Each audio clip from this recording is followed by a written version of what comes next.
Ku buat mertua matre jantungan di hari perceraian saat tahu bahwa aku anak konglomerat yang hilang.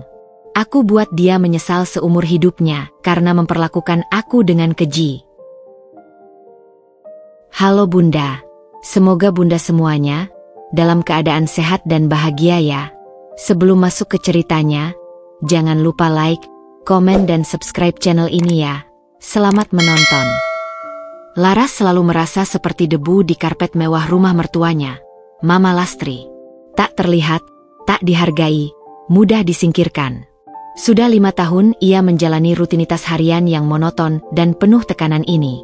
Matahari bahkan belum sepenuhnya meninggi saat ia sudah berkutat di dapur, mempersiapkan sarapan untuk keluarga kecil, atau lebih tepatnya, keluarga besar yang menganggapnya tak lebih dari seorang asisten rumah tangga berbayar tanpa gaji. Pagi itu, aroma nasi goreng dan telur dadar yang Laras masak memenuhi dapur sederhana itu, bersaing dengan bau parfum menyengat yang selalu dikenakan Mama Lastri. Wanita parubaya dengan rambut disasak tinggi dan kalung emas bertingkat itu baru saja turun dari kamarnya. Wajahnya sudah tertekuk masam. Laras, kenapa telurnya gosong sedikit begitu?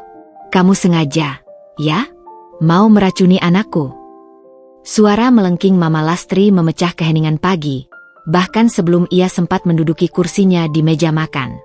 Telunjuknya menari-nari di udara, mengarah pada sepotong kecil pinggiran telur dadar yang memang sedikit keemasan. Laras hanya menunduk, jantungnya berdebar kencang. Maaf, Ma. Tadi agak lengket wajahnya. Alasan saja. Aku tahu kamu itu tidak becus. Lihat, Dani jadi susah makan kalau begini. Mama Lastri mengibaskan tangannya, seolah mengusir lalat. Dani, suaminya, yang duduk di seberang Laras, hanya memandang piringnya, sibuk mengaduk nasi goreng tanpa berani membuka suara.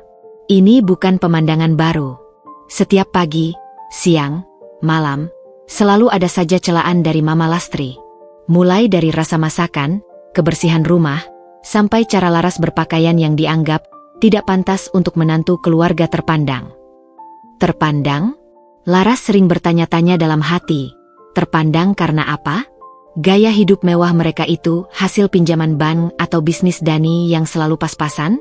Cepat sana, buatkan teh hangat untukku. Jangan lupa gulanya sedikit saja. Aku sedang diet. Jangan sampai seperti kamu, sudah kurus kering tapi tetap jelek. Cemooh Mama Lastri lagi, kini diselingi tawa kecil yang terdengar sinis. Laras bergegas ke dapur. Air mata yang selalu ia tahan kini menggenang di pelupuk matanya. Sejak menikah dengan Dani 5 tahun lalu, hidupnya berubah 180 derajat. Ia, Laras Pramudita, yang dulu selalu mendapat pujian karena kecerdasannya dan parasnya yang menawan, kini menjadi bayangan dirinya sendiri. Fisiknya memang kurus, bukan karena diet, tapi karena porsi makannya yang seringkali hanya sisa atau bahkan tidak ada jika Mama Lastri sedang berbaik hati, ingin menghabiskan semua makanan. Pakaiannya lusuh, rambutnya seringkali hanya diikat seadanya, dan wajahnya selalu pucat karena kurang istirahat dan tekanan batin. Ia bertemu Dani saat mereka sama-sama kuliah, di kampus biasa, bukan kampus elit tempat Laras seharusnya menempuh pendidikan. Ada sebuah kisah lama yang membuat Laras terdampar dari kemewahan ke kehidupan sederhana ini, sebuah rahasia yang ia pendam dalam-dalam, bahkan dari Dani sekalipun. Dani adalah sosok yang baik, awalnya lembut, perhatian, dan selalu membela Laras dari ibunya. Namun, seiring berjalannya waktu, pembelaannya memudar. Ia menjadi penurut pada ibunya, lebih memilih tunduk daripada harus berkonfrontasi. Laras tahu Dani mencintainya, atau setidaknya dulu, tapi cinta itu kini terkubur di bawah dominasi Mama Lastri. Cepat Laras, mau sampai kapan aku menunggu? Suara Mama Lastri kembali menyentak Laras dari lamunannya. Dengan tangan gemetar, Laras membawa nampan berisi cangkir teh. Ia meletakkannya perlahan di depan Mama Lastri, yang segera menyeruputnya dengan kasar. Hah, manis sekali. Kamu ini tuli atau sengaja mau membunuhku dengan diabetes? Omel Mama Lastri, membuat Laras lagi-lagi menunduk. Dani akhirnya angkat bicara, suaranya pelan. Sudah, Ma. Biar Laras istirahat sebentar. Dia juga sudah masak dari tadi. Istirahat? Hei, Dani. Dia itu istri kamu. kewajibannya melayani. Lagi pula, apa yang bisa dia lakukan selain makan dan tidur? Kerjanya di rumah ini kan cuma itu. Mata Mama Lastri melotot pada Dani, dan suaranya naik beberapa oktav. Seharusnya kamu bersyukur, Dani, punya istri yang mau mengurus rumah. Banyak kok perempuan di luar sana yang lebih cantik dan kaya, tapi mereka malas mengurus suaminya. Laras merasa panas di dadanya. Kali ini bukan karena amarah, tapi karena perasaan hampa. Kata-kata Mama Lastri menusuk lebih dalam dari pisau. Ia tak tahu bahwa di balik penampilannya yang merana, di balik kepatuhannya yang tampak pasrah, ada sebuah rencana yang sudah lama ia susun. Sebuah rencana yang akan membuat Mama Lastri dan juga Dani menyesal seumur hidup mereka. Hari itu, seperti hari-hari sebelumnya, adalah tetesan-tetesan kebencian yang mengisi penuh bejana kesabarannya. Dan bejana itu sebentar lagi akan tumpah. 5 tahun sebelum hari-hari kelam di rumah Mama Lastri, kehidupan Laras Pramudita adalah sebuah teka-teki yang diselimuti rahasia. Ia memang bukan gadis yang terbiasa hidup mewah dengan pelayan pribadi atau mobil sport, tapi tak pernah sekalipun ia mengenal kata kekurangan dalam artian sesungguhnya.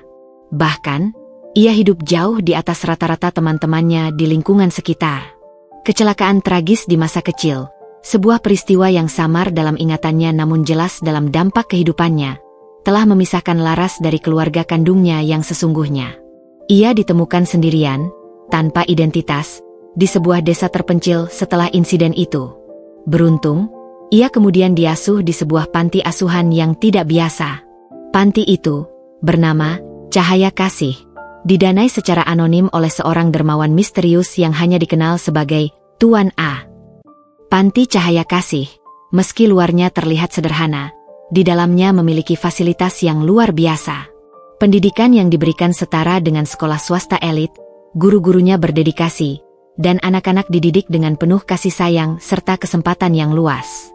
Laras adalah salah satu permata di antara mereka. Ia cerdas, selalu menjadi yang terbaik di sekolahnya, menguasai berbagai mata pelajaran, dan memiliki bakat seni yang menonjol. Ia punya impian besar, melanjutkan pendidikan ke perguruan tinggi terbaik di luar negeri, menggunakan kemampuannya untuk berinovasi, dan suatu hari nanti, menemukan kembali keluarganya yang hilang. Dalam benaknya, Tuan A itu mungkin saja kerabat jauhnya, atau setidaknya seseorang yang peduli pada nasibnya. Kemudian, takdir membawanya bertemu Dani. Bukan di universitas elit impian Laras, melainkan di sebuah kampus swasta biasa yang sanggup ia masuki dengan beasiswa penuh. Laras memilih kampus itu karena lokasinya yang dekat dengan panti dan juga karena ia ingin mandiri, tidak terlalu bergantung pada dana tak terbatas dari Tuan A yang selalu dikirimkan melalui yayasan panti. Dani adalah kakak tingkatnya, mahasiswa sederhana dari jurusan berbeda, dengan senyum ramah dan tatapan mata hangat yang meneduhkan. Ia tak banyak bicara, namun selalu ada di samping Laras saat gadis itu merasa sendiri atau kesulitan beradaptasi dengan lingkungan perkuliahan. Dani adalah pelabuhan kecil di tengah lautan ketidakpastian bagi Laras. Ia adalah sosok yang kontras dengan Laras yang mandiri dan ambisius. Dani cenderung penurut, terutama pada ibunya, Mama Lastri, yang sejak awal sudah Laras rasakan aura dominasinya yang begitu kuat, bahkan dari pertemuan pertama mereka. Awalnya, Mama Lastri bersikap sangat manis, bahkan terlalu manis, yang membuat Laras sedikit waspada. Ia sering memuji kecantikan Laras, kepintarannya, bahkan mengatakan betapa beruntungnya Dani mendapatkan Laras. Senyumnya selalu mereka setiap kali Laras ada di dekatnya, namun ada sesuatu di balik mata Mama Lastri yang tidak bisa Laras definisikan saat itu, semacam kalkulasi yang dingin. Mama Lastri tak pernah lelah mengorek informasi tentang latar belakang Laras. Ia bertanya detail tentang panti asuhan, tentang orang tua asuh Laras, padahal Laras tak punya, dan bahkan mencoba mencari tahu siapa Tuan A yang misterius itu. Bagi Mama Lastri, Laras hanyalah sebuah proyek yang menjanjikan. Sebuah proyek yang mungkin bisa membawa mereka naik kelas, jika Laras suatu saat berhasil meraih kesuksesan dengan otaknya. Laras bisa membayangkan Mama Lastri berpikir, dia cerdas, bisa jadi jembatan menuju orang-orang kaya. Siapa tahu dia punya koneksi tak terlihat. Cinta Laras pada Dani kala itu tulus dan murni. Ia merasa menemukan tempat pulang, seseorang yang bisa melindunginya dari kerasnya dunia yang pernah ia alami. Ia tak punya keluarga lain yang ia kenal, dan Dani serta mamanya menawarkan ilusi keluarga yang hangat dan lengkap. Mereka berpacaran selama 2 tahun. Selama itu pula, Mama Lastri tak pernah berhenti menggali informasi tentang silsilah keluarga kaya yang mungkin tersembunyi di balik status anak panti Laras. Namun, setelah berulang kali investigasinya tak membuahkan hasil, dan ia yakin Laras benar-benar kosong, tanpa aset apapun selain kepintarannya, sikap manis Mama Lastri perlahan mengikis. Ia mulai menunjukkan wajah aslinya. "Dani, kamu yakin mau menikah dengan Laras?" Mama Lastri pernah bertanya pada putranya, dengan suara yang bisa Laras dengar dari balik pintu kamar saat Laras sedang menyiapkan minuman di dapur. "Dia itu kan tidak punya apa-apa, Nak. Tidak ada warisan, tidak ada koneksi. Nanti kamu yang susah sendiri, harus menghidupi dia seumur hidup." Namun, Dani, dengan suara yang lebih mantap dari yang Laras bayangkan, menjawab, "Dani cinta Laras, Ma. Dani tidak peduli dia punya apa atau tidak. Laras itu pintar, Ma. Dia pasti bisa sukses nanti. Dani yakin itu." Laras tersenyum tipis mendengar jawaban Dani kala itu. Rasa hangat menjalar di hatinya. Ia merasa sangat dicintai dan dihargai. Jawaban Dani memberinya harapan besar. Ia berpikir, mungkin cinta bisa mengatasi segalanya. Mungkin ia bisa membangun keluarga yang bahagia dan harmonis bersama Dani, meskipun tanpa restu sejati dari Mama Lastri. Ia percaya, dengan kerja keras dan kepintarannya, ia bisa membuktikan pada Mama Lastri bahwa ia layak. Singkat cerita, pernikahan sederhana pun dilangsungkan, hanya dihadiri kerabat dekat Dani dan beberapa teman panti asuhan Laras. Tidak ada pesta megah atau mahar berlimpah. Laras tidak meminta apa-apa. Ia bahkan tidak mengambil sepeser pun dari dana Tuan A untuk pernikahannya. Ia hanya ingin membangun masa depan bersama Dani dengan keringatnya sendiri. Mereka pindah ke rumah kecil warisan keluarga Dani yang sederhana, yang kini ditempati juga oleh Mama Lastri. Sejak hari pertama Laras menginjakkan kaki di rumah itu sebagai seorang istri, topeng manis Mama Lastri benar-benar lepas. Wajah aslinya yang penuh perhitungan dan cemoohan terungkap, dan neraka Laras dimulai. Harapan yang dulu membuncah, kini perlahan terkikis habis oleh perlakuan keji dan hinaan tak henti. Kini, 5 tahun setelah hari pernikahan itu, Laras menyadari betapa naif dirinya. Cinta Dani, yang dulu ia anggap kuat, ternyata rapuh di hadapan ibunya. Harapannya untuk membuktikan diri telah hancur berkeping-keping di bawah tumpukan hinaan dan perlakuan keji yang tak pernah berhenti. Ia bukan lagi gadis polos yang hanya ingin dicintai dan diterima. Di dalam dirinya, telah tumbuh sesuatu yang baru, tekad kuat untuk membalas, untuk membuat mereka menyesal. Mama Lastri telah menanam benih kebencian, dan Laras siap menuai hasilnya dengan cara yang tak pernah mereka duga. Setiap hinaan, setiap perlakuan buruk, kini ia catat dalam benaknya, menjadi bahan bakar untuk rencana besarnya. Mama Lastri adalah potret klasik wanita yang terperangkap dalam delusi dan mimpinya sendiri akan kemewahan.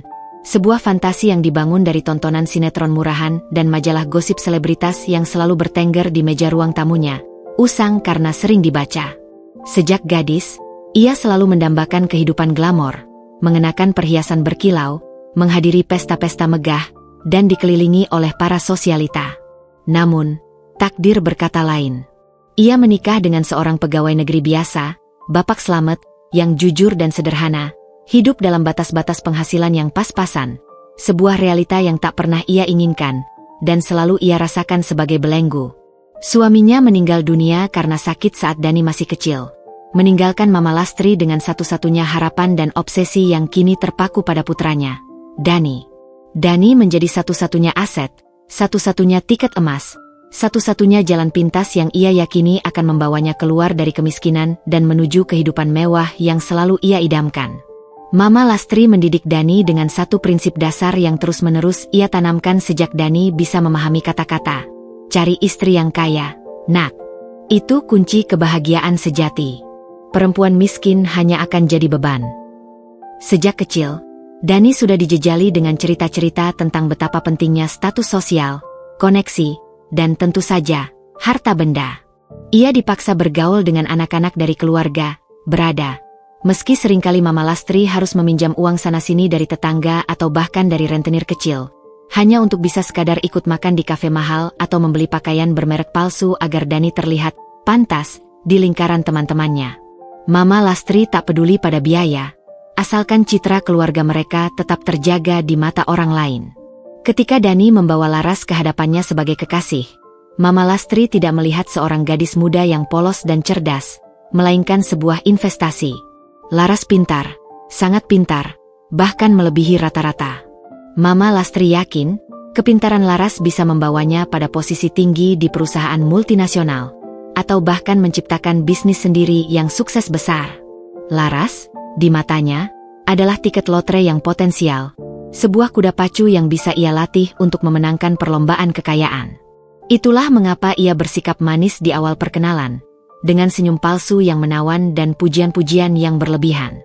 Ia tak henti-hentinya menggali informasi tentang latar belakang Laras, berharap menemukan tambang emas tersembunyi, silsilah keluarga kaya yang mungkin terlupakan, atau warisan tak terhingga yang bisa mereka klaim. Sayangnya, Laras benar-benar kosong dalam pandangannya. Tidak ada warisan yang jelas, tidak ada keluarga kaya yang muncul, bahkan dermawan misterius, Tuan A, yang disebut-sebut Laras pun tak bisa ia lacak keberadaannya. Investigasi diam-diam Mama Lastri hanya menemukan bahwa Laras benar-benar seorang anak panti asuhan tanpa jejak kekayaan. Kekecewaan Mama Lastri sangat besar ketika fakta itu terungkap. Namun, ia tidak serta-merta membatalkan pernikahan Dani. Obsesinya terhadap uang terlalu kuat. Ia masih berpikir, mungkin aku bisa memeras kepintarannya. Dia kan cerdas, pasti gampang dapat duit. Ia mulai membayangkan Laras akan bekerja keras membanting tulang, menghasilkan uang banyak, lalu uang itu akan ia kelola sepenuhnya untuk memenuhi gaya hidupnya yang mewah. Setelah pernikahan sederhana Dani dan Laras, tuntutan Mama Lastri mulai menggunung. Setiap kali Laras berhasil dalam kuliahnya atau mendapatkan nilai bagus, Mama Lastri bukannya bangga sebagai mertua, malah berkata sinis, "Bagus, cepat lulus, cari kerja yang gajinya besar. Kita butuh mobil baru, rumah ini juga sudah tua, harus direnovasi." Obsesinya terhadap harta dan status sosial kian menjadi-jadi setelah Laras dan Dani tinggal serumah dengannya. Mama Lastri memegang kendali penuh atas keuangan rumah tangga. Gaji Dani, yang sebenarnya tidak seberapa karena ia bekerja di perusahaan kecil, ia pegang erat-erat. Setiap rupiah harus melewati tangannya. Ia bahkan mengatur uang belanja harian dengan ketat. Namun untuk kebutuhannya sendiri, ia tak segan-segan menghabiskan. Laras, yang bahkan tidak punya uang saku sendiri, harus meminta izin jika ingin membeli keperluan pribadi yang sangat mendasar seperti sabun mandi atau pembalut. Itu pun seringkali ditolak atau diberi dengan disertai omelan panjang yang merendahkan. Untuk apa beli baju baru? Baju yang itu saja masih bagus. Kamu itu menantu, bukan model atau anak pejabat. Adalah salah satu kalimat favorit Mama Lastri, seringkali dilontarkan sambil membanding-bandingkan Laras dengan menantu-menantu tetangga yang menurutnya lebih berhasil, yaitu yang berasal dari keluarga kaya atau punya penghasilan puluhan juta. Lihat itu, Bu RT menantunya bisa membelikan ibunya perhiasan baru, kalung berlian. Kamu? Memberikan aku uang jajan saja tidak pernah, yang ada hanya membebani. Laras selalu merasa muak mendengar perbandingan dan hinaan itu. Ia tahu Mama Lastri tidak peduli dengan kebahagiaannya atau kebahagiaan Dani. Yang ia pedulikan hanyalah uang, barang mewah, status sosial yang bisa ia pamerkan di arisan RT, dan pengakuan dari lingkungan. Mama Lastri seringkali membeli barang-barang tak penting, seperti tas bermerek palsu kualitas rendah atau perhiasan imitasi berkilau yang ia pamerkan seolah-olah asli, demi menaikkan gengsi di mata tetangga dan kerabat. Sementara itu, di rumah, bahan makanan seringkali terbatas, dan Laras harus memutar otak untuk menyajikan makanan yang cukup gizi untuk mereka bertiga, seringkali dengan porsi yang sangat minim untuk dirinya sendiri. Mama Lastri juga sangat pandai bermain peran di depan orang lain. Di luar rumah, ia akan tersenyum ramah, memuji Laras di depan tetangga, bahkan mengatakan betapa beruntungnya punya menantu sepintar Laras yang selalu membantu di rumah. Namun, begitu pintu rumah tertutup, topeng manis itu langsung jatuh, digantikan oleh wajah penuh perhitungan, tatapan tajam, dan kata-kata pedas yang menusuk. Dani sendiri terjebak di tengah-tengah perangai ibunya dan penderitaan Laras. Ia mencintai ibunya, namun ia juga tahu ibunya seringkali egois dan berlebihan. Hanya saja, Dani terlalu lemah untuk menentang. Setiap kali ia mencoba membela Laras, Mama Lastri akan mengeluarkan senjata pamungkasnya. Kamu tega melihat ibumu sedih? Ibu sudah membesarkanmu sendirian. Nak, ibu sudah berjuang demi kamu. Ini semua demi kebaikan kamu juga, agar kamu punya masa depan yang cerah.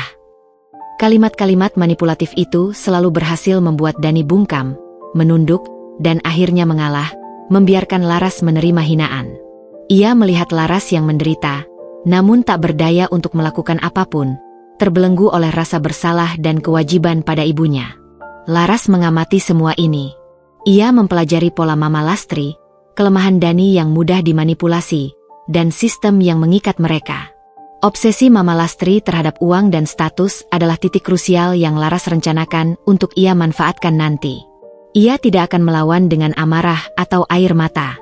Ia akan melawan dengan sesuatu yang paling Mama Lastri inginkan dan butuhkan, kemudian ia akan merenggutnya kembali dengan cara yang paling menyakitkan.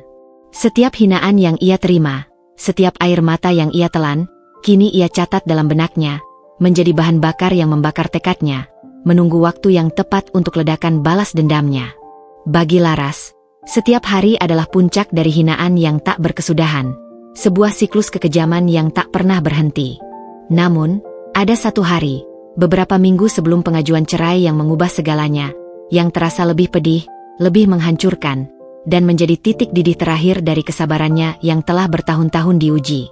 Itu adalah hari arisan bulanan Mama Lastri, sebuah ritual sosialita kelas menengah ke bawah yang selalu menjadi ajang pamer dan gosip bagi para ibu-ibu di komplek perumahan mereka yang sederhana. Pagi itu, Laras sudah disibukkan sejak subuh. Ia bahkan tak sempat menikmati secangkir teh panas, apalagi sarapan. Mama Lastri menginginkan rumah bersih tanpa noda, setiap sudut berkilau seperti cermin.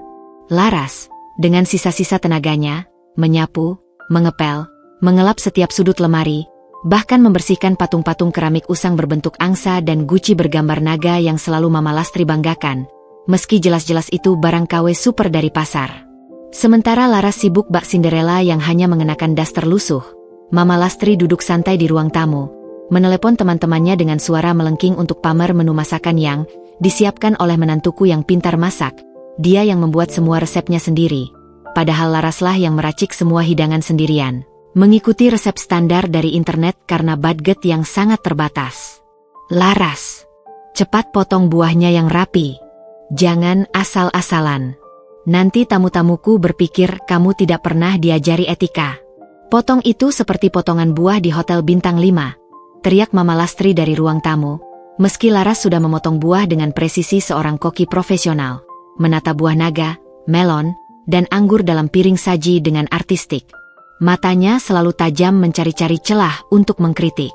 Puncaknya terjadi sekitar pukul 2 siang, saat para ibu-ibu arisan mulai berdatangan. Suara mobil dan tawa renyah memecah keheningan siang. Ruang tamu yang semula senyap, kini riuh dengan suara tawa dan obrolan tentang perhiasan emas terbaru, tas Hermes palsu yang baru saja mereka beli di Mangga 2, dan rencana liburan ke luar negeri yang hanya sebatas angan-angan namun selalu jadi topik hangat. Laras, yang baru saja selesai menyajikan minuman dingin dan cemilan di meja utama, mencoba mundur perlahan ke dapur, ingin menghindari perhatian yang tak ia inginkan. Ia merasa risih dengan tatapan menilai para ibu-ibu, seolah ia adalah pameran yang tak kasat mata. Namun, Mama Lastri menahannya. Laras, jangan pergi dulu. Sini, nak. Mama Lastri tersenyum manis, senyum paling palsu yang pernah Laras lihat pada teman-temannya, lalu menarik lengan Laras agar berdiri di sampingnya, seolah Laras adalah trofi yang harus dipamerkan. Ibu-ibu, ini lo menantuku, Laras. Pintar sekali masak dan rajin. Dia yang siapkan semua hidangan ini, dari nasi goreng seafood sampai puding karamel. Semuanya dia yang masak sendiri, saya hanya mengawasi. Para ibu-ibu menatap Laras, sebagian tersenyum ramah namun dengan tatapan iba, sebagian lagi dengan tatapan mengamati dari ujung rambut hingga ujung kaki, seolah Laras adalah barang diskon di etalase toko. Laras merasakan tatapan mereka dan ingin sekali menghilang, tenggelam ke dalam lantai. Ia benci menjadi pusat perhatian seperti ini, apalagi ketika ia diperlakukan seperti barang pameran. Cantik ya, Bu Lastri. Rambutnya panjang, kulitnya bersih. Tapi kok mau ya dia menikah dengan Dani? Padahal kan Dani anak satu-satunya, harusnya dapat yang sepadan, yang dari keluarga pejabat atau pengusaha. Celetuk Ibu Ida, salah satu teman arisan Mama Lastri, dengan nada sinis yang disamarkan seolah-olah basa-basi ramah. Matanya memicing, meneliti penampilan Laras yang sederhana. Senyum Mama Lastri sedikit berkedut, namun ia segera menguasainya, bahkan memutar bola matanya sedikit ke atas. Ia mengaitkan lengannya erat-erat ke lengan Laras, seolah penuh kasih sayang dan bangga. Ah, Ibu Ida ini ada-ada saja. Namanya juga cinta, Bu. Cinta itu buta, ya kan, Laras? Ia tertawa renyah, tawa yang tak sampai ke matanya. Tapi ya begitu, Laras ini memang anak panti asuhan, Bu. Tidak punya keluarga lagi, kasihan sekali nasibnya. Jadi ya, saya anggap saja sebagai anak sendiri. Saya ajari semua dari nol. Bagaimana mengurus rumah tangga yang baik, bagaimana bersikap di depan orang, bagaimana bicara yang santun. Maklumlah, hidup di panti kan tidak diajarkan etika sosial dan tata krama yang tinggi seperti di keluarga kita. Laras merasakan tamparan keras di pipinya, padahal Mama Lastri tak menyentuhnya. Kata-kata itu jauh lebih menyakitkan dari pukulan fisik. Anak panti asuhan, tidak punya keluarga lagi, diajari etika sosial dari nol, kasihan sekali nasibnya. Setiap kata adalah belati yang menghunjam jantungnya, menusuk ke dalam lubuk hatinya. Ia merasa telanjang, semua privasinya, semua latar belakang kelamnya yang selama ini ia sembunyikan, diumbar di depan orang-orang asing dengan nada merendahkan, seolah ia adalah proyek amal Mama Lastri. Wajahnya memerah, bukan karena malu, tapi karena amarah yang membara di setiap sel tubuhnya. Ia bisa merasakan tatapan iba dari beberapa ibu-ibu yang berhati nurani, dan tatapan merendahkan bercampur geli dari yang lain. Beberapa bahkan berbisik-bisik, menatap Laras seolah ia adalah hewan langka di kebun binatang. Kasihan sekali ya, Laras, timpal Ibu Siti, menatap Laras dengan prihatin. Tapi setidaknya dia pintar, Bu Lastri. Bisa jadi sarjana. Siapa tahu nanti jadi orang sukses, bisa bantu-bantu Dani. Mama Lastri tertawa renyah lagi, tawa yang menusuk gendang telinga Laras. Ah, pintar saja tidak cukup, Bu Siti. Di zaman sekarang, pintar tanpa koneksi dan modal itu sama saja bohong. Ujung-ujungnya kan harus kerja keras menghidupi keluarga. Apalagi kalau suaminya punya ibu yang sakit-sakitan seperti saya, butuh biaya banyak untuk pengobatan dan perawatan. Saya ini sudah tua, banyak penyakit, Laras harus mengerti itu. Ia melirik Laras dengan tajam, seolah Laras adalah sumber dari segala beban hidup dan penyakitnya. Ya kan, Laras? Kamu harus bekerja lebih keras nanti, Nak, untuk masa depan Dani dan ibumu ini. Jangan sampai kami kekurangan, apalagi nanti kalau saya sakit parah. Laras hanya bisa menggigit bibir bawahnya, menahan diri untuk tidak meledak di tempat. Ia ingin berteriak, ingin mengatakan pada semua orang bahwa ia bukan budak, bukan objek belas kasihan, dan Mama Lastri adalah seorang munafik kelas kakap.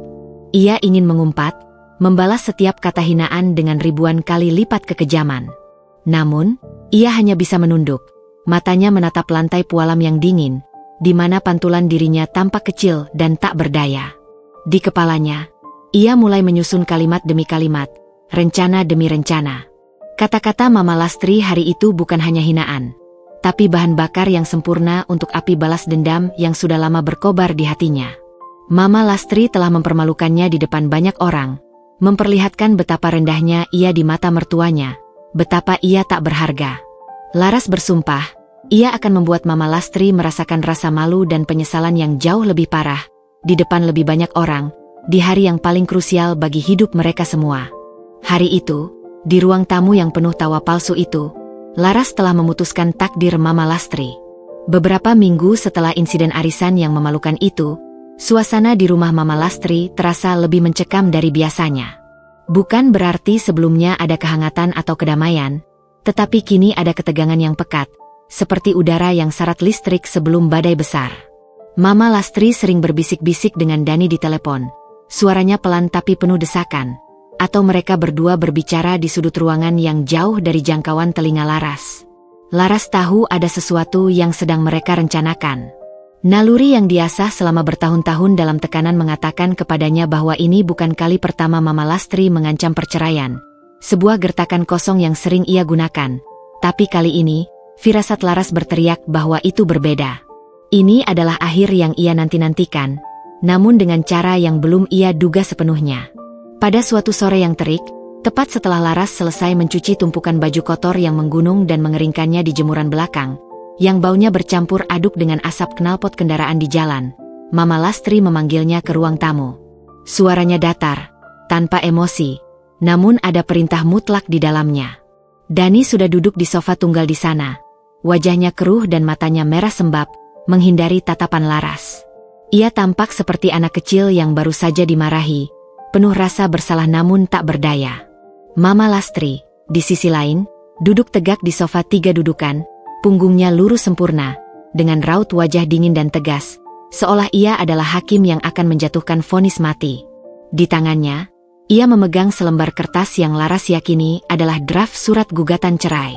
Laras, suara Mama Lastri terdengar formal, menusuk telinga, bahkan lebih menusuk dari pisau tajam. Kami sudah memikirkannya matang-matang. Dani dan saya, kami sepakat. Kami rasa, pernikahan ini sudah tidak bisa dilanjutkan lagi. Kami akan mengajukan gugatan cerai. Laras menatapnya datar. Tidak ada riak terkejut di matanya yang biasanya tampak lelah. Ia sudah tahu. Beberapa hari sebelumnya, ia bahkan sempat melihat Dani menyembunyikan beberapa dokumen pengadilan. Seolah-olah Laras tidak punya emosi sama sekali. Ia hanya berdiri diam di tengah ruangan, punggungnya tegak, menunggu kalimat selanjutnya. Ia adalah penonton di drama yang ia ciptakan sendiri. Kamu tidak punya apa-apa, Laras. Tidak ada kontribusi finansial yang berarti selain menjadi beban Dani. Hanya bisa merepotkan Dani, membebani keuangannya. Lanjut Mama Lastri, nadanya penuh tuduhan dan penghinaan yang begitu transparan. Hidup kami jadi susah karena kamu. Dani harus kerja banting tulang dari pagi sampai malam, mengambil lembur terus-menerus demi memenuhi kebutuhan yang seharusnya bisa kamu bantu. Sementara kamu, hanya di rumah mengurus pekerjaan yang seharusnya bisa kami sewa pembantu dengan gaji lebih murah dari biaya makanmu. Dani akhirnya mendongak, matanya bertemu dengan mata Laras sejenak. Ada secercah penyesalan dan kepedihan yang begitu dalam di sana, sebuah kilasan emosi yang nyaris tidak terlihat, tapi segera lenyap digantikan oleh ketakutan saat Mama Lastri meliriknya tajam, seolah memperingatkan. Dani menunduk lagi, memandang ke ujung sepatunya yang usang. Mama benar, Laras, kata Dani pelan, suaranya hampir tak terdengar, seolah setiap kata tercekat di tenggorokannya. Maafkan aku, ini mungkin yang terbaik untuk kita semua. Kita memang lebih baik berpisah. Jantung Laras berdetak kencang, bukan karena patah hati atau kesedihan, melainkan karena kegembiraan yang membara, sebuah euforia kemenangan yang nyaris tak tertahankan. Ini dia. Ini adalah momen yang ia tunggu-tunggu, skenario yang ia dambakan. Pintu keluar dari neraka ini, dan awal dari rencananya yang telah matang. Ia akan membiarkan mereka menggali lubang kubur mereka sendiri. Baiklah, jawab Laras tenang, suaranya bahkan lebih tenang, lebih terkontrol, dan lebih dingin dari yang ia bayangkan. Ada nada kekuatan yang tak terduga dalam suaranya. Aku setuju. Jawaban Laras yang begitu lugas, tanpa tangisan, tanpa permohonan, tanpa perlawanan, tanpa drama, membuat Mama Lastri dan Dani terdiam, sedikit terkejut. Mereka mungkin mengharapkan tangisan histeris, raungan putus asa, permohonan agar tidak diceraikan, atau setidaknya pertengkaran hebat yang akan berakhir dengan Laras mengurung diri di kamar. Ekspresi mereka menunjukkan kebingungan yang jelas. Setuju? Mama Lastri mengangkat sebelah alisnya yang sudah disulam rapi, matanya menyipit penuh kecurigaan. Ia menyilangkan tangan di dada. Tidak ada keberatan sama sekali, tidak ada permintaan. Untuk apa keberatan, Ma? Laras menjawab, kini membiarkan sedikit senyum tipis, nyaris tak terlihat, namun penuh misteri terukir di bibirnya. Senyum yang membuat Mama Lastri sedikit bergidik, merasakan keanehan yang tak ia mengerti. Aku sudah lelah. Lelah dengan semua hinaan tak berkesudahan. Lelah dengan semua tuntutan yang tidak masuk akal. Lelah dengan perlakuan keji kalian yang merendahkan. Aku sudah siap. Lebih dari siap.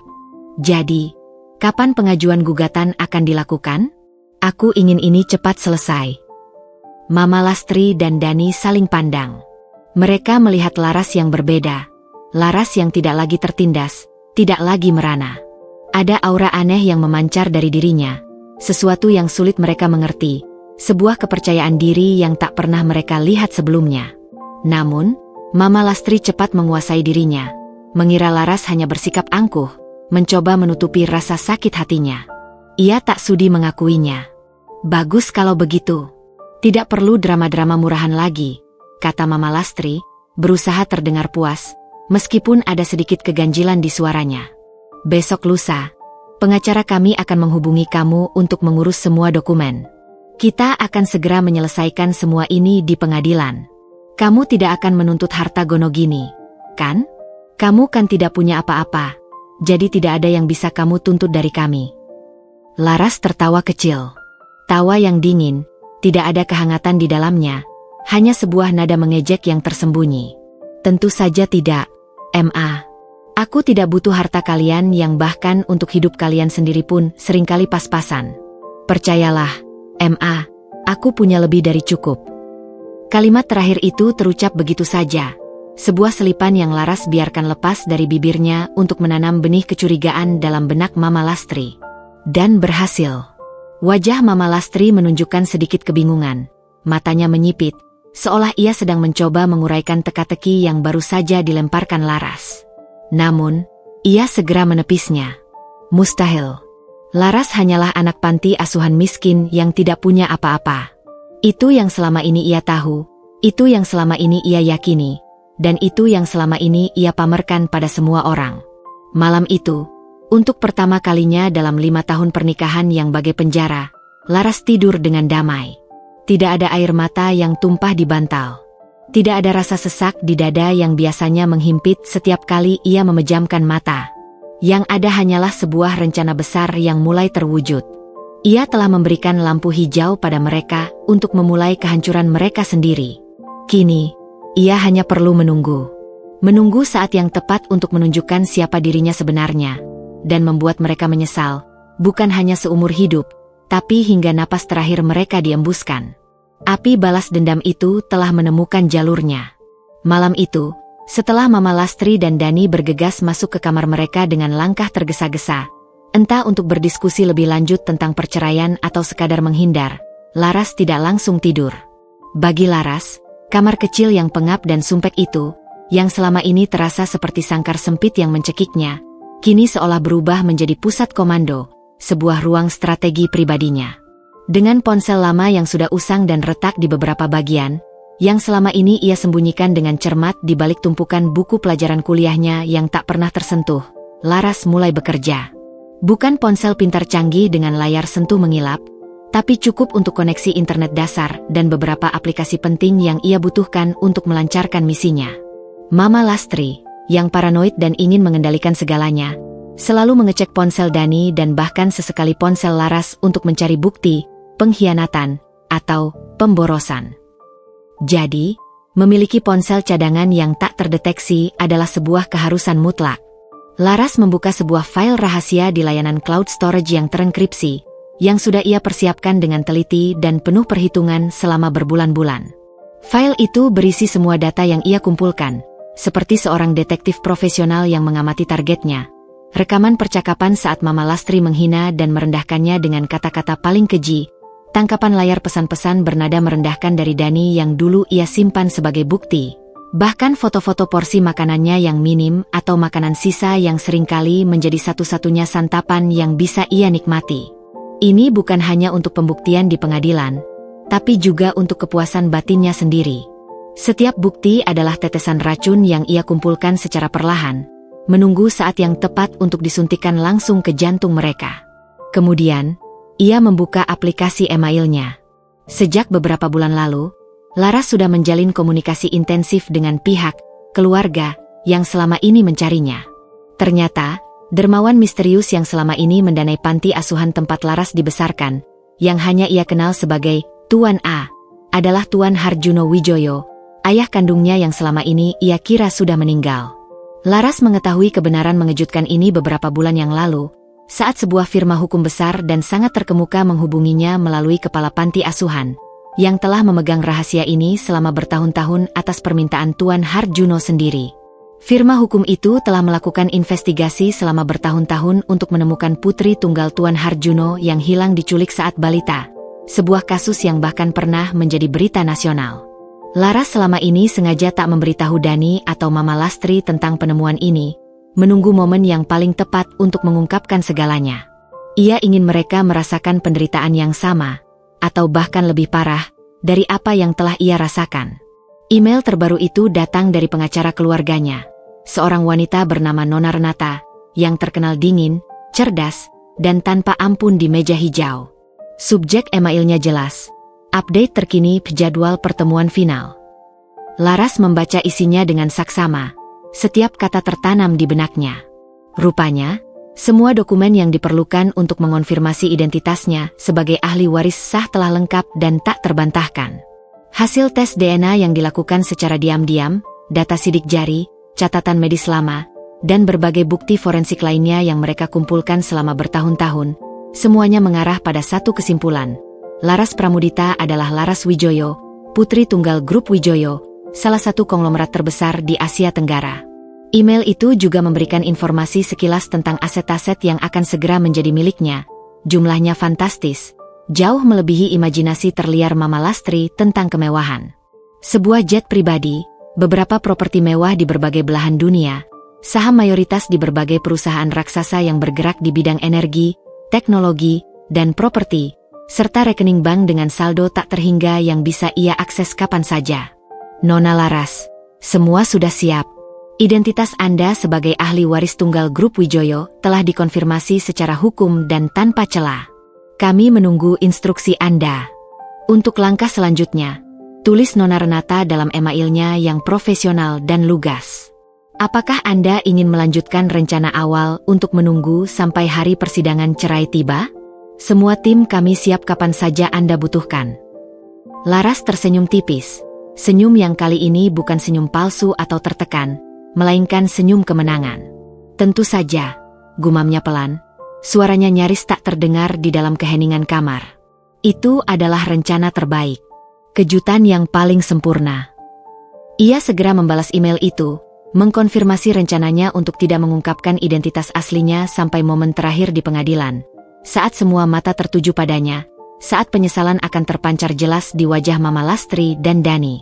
Ia meminta Nona Renata untuk memastikan kedatangan mereka saat persidangan nanti, lengkap dengan segala bukti, dokumen legal, dan tim pendukung yang dibutuhkan untuk membuat pengungkapan itu spektakuler dan tak terbantahkan. Ia ingin kejutan ini sempurna, sebuah pertunjukan yang tak akan pernah mereka lupakan seumur hidup mereka.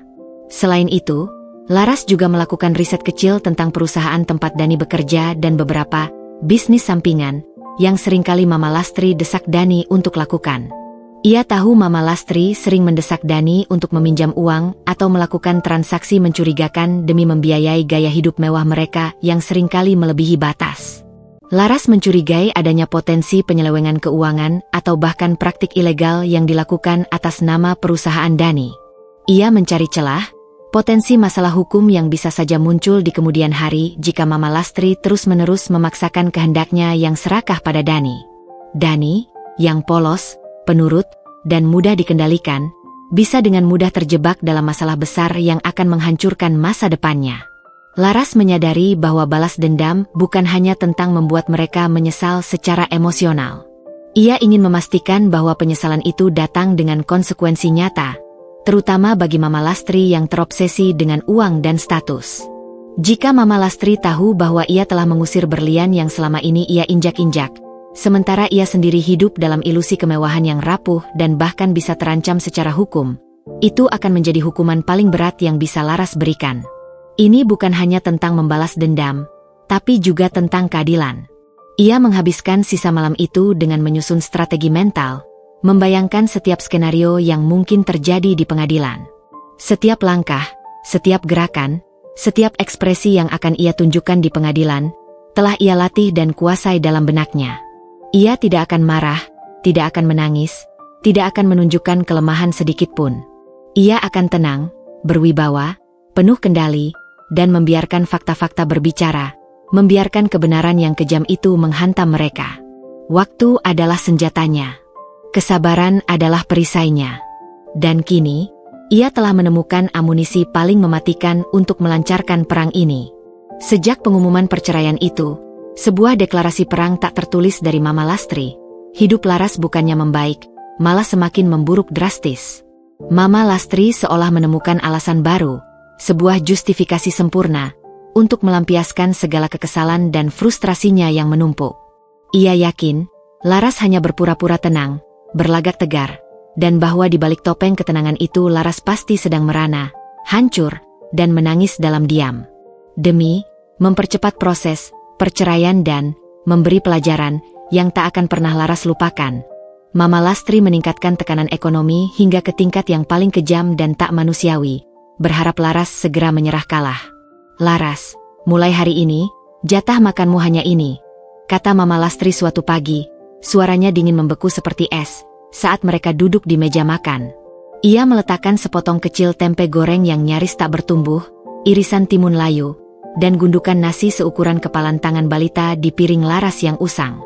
Di piring Dani dan dirinya sendiri, ada telur dadar tebal, potongan ayam goreng, dan semangkuk besar sayuran segar lengkap dengan taburan bawang goreng yang renyah.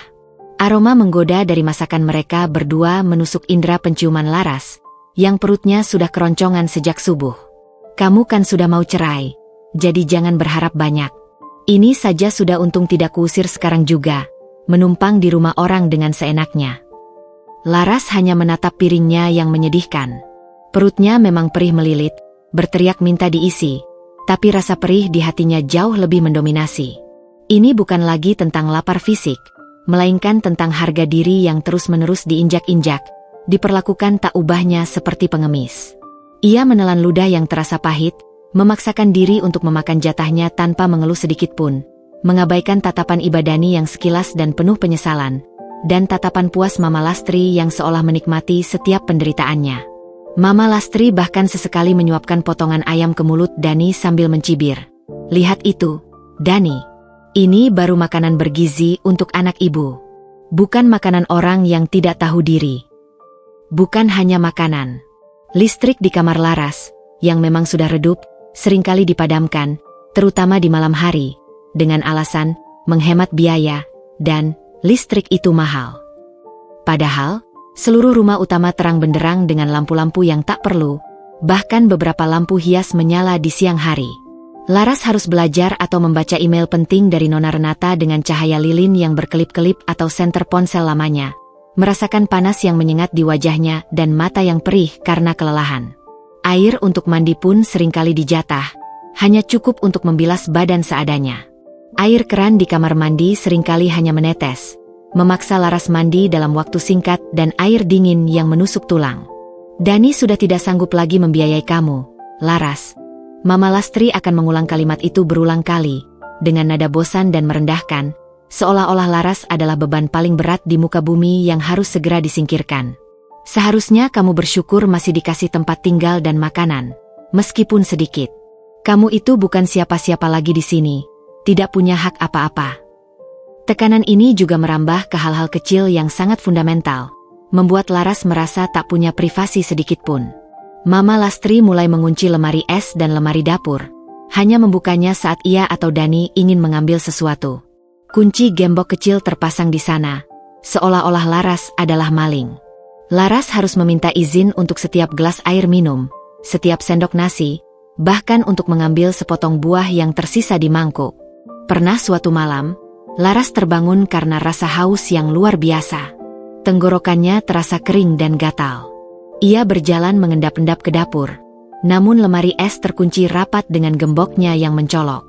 Ia memutuskan untuk minum air keran saja, namun Mama Lastri tiba-tiba muncul dari kegelapan lorong, seolah hantu, dengan tatapan mata tajam.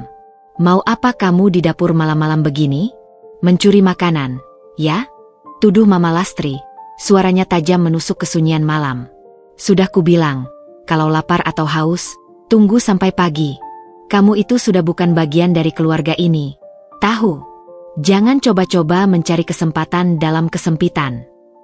Laras hanya diam, tidak membantah sedikit pun.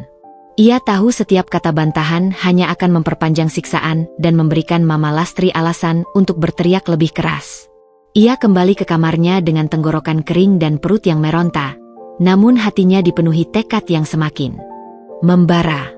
Setiap perlakuan kejam, setiap hinaan yang ia terima, setiap tetes air mata yang ia tahan, hanya menambah bahan bakar pada api balas dendamnya yang sudah menyala. Ia membiarkan mereka percaya bahwa ia tertekan, bahwa ia menderita, bahwa ia telah hancur. Biarkan mereka merasa puas di atas penderitaan palsu ini, karena penderitaan yang sesungguhnya akan segera mereka rasakan. Dani sendiri semakin pasif dan menghilang dari pandangan. Ia seringkali terlihat lesu, bahunya melorot, matanya cekung, dan ia jarang pulang ke rumah kecuali saat makan atau tidur. Ia seringkali memilih pulang larut malam atau tidur di kantor, menghindari konfrontasi dengan Laras atau Mama Lastri. Laras tahu Dani merasa bersalah. Ada gurat-gurat penyesalan di wajahnya yang tak bisa ia sembunyikan sepenuhnya. Tapi rasa bersalahnya tidak cukup kuat untuk melampaui ketakutan dan ketergantungannya pada Mama Lastri. Dani hanya bisa menghela napas, menunduk, dan sesekali mencuri pandang ke arah Laras dengan tatapan penuh penyesalan yang tak berarti. Namun, penyesalan itu tidak pernah termanifestasi dalam tindakan nyata untuk membela Laras, dan Laras melihatnya sebagai kelemahan yang tak termaafkan. Laras menggunakan waktu luangnya, saat Mama Lastri sedang bersosialisasi di luar atau tidur siang, untuk menyelesaikan sisa-sisa persiapannya.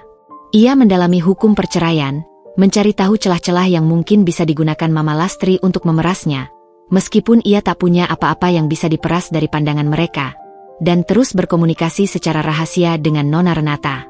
Informasi tentang grup Wijoyo dan aset-asetnya semakin jelas di benaknya, sebuah kekuatan besar yang siap ia gunakan.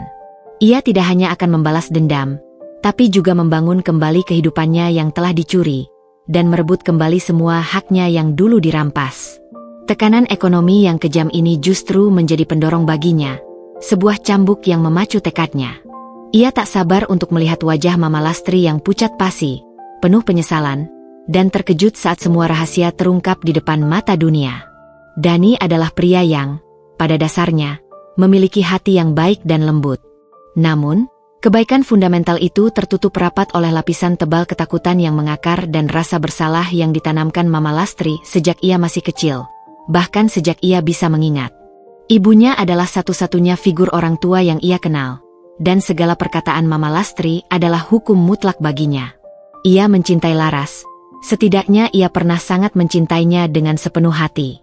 Kilasan kenangan tentang Laras yang ceria dan penuh semangat di masa kuliah, tawa Laras yang dulu renyah dan menular, seringkali menghantuinya di malam hari, terutama saat ia terbangun dari mimpi buruk di mana ibunya terus-menerus memaki dan menyalahkannya atas segala kesulitan hidup.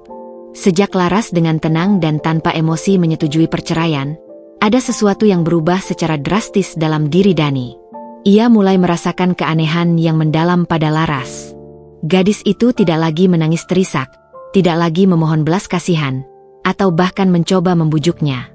Bahkan saat ibunya meningkatkan tekanan ekonomi hingga ke tingkat yang paling tidak manusiawi, menjauhkan makanan, membatasi air, memadamkan listrik di kamarnya, Laras tetap diam, tenang, seolah semua perlakuan itu tak mempan sama sekali.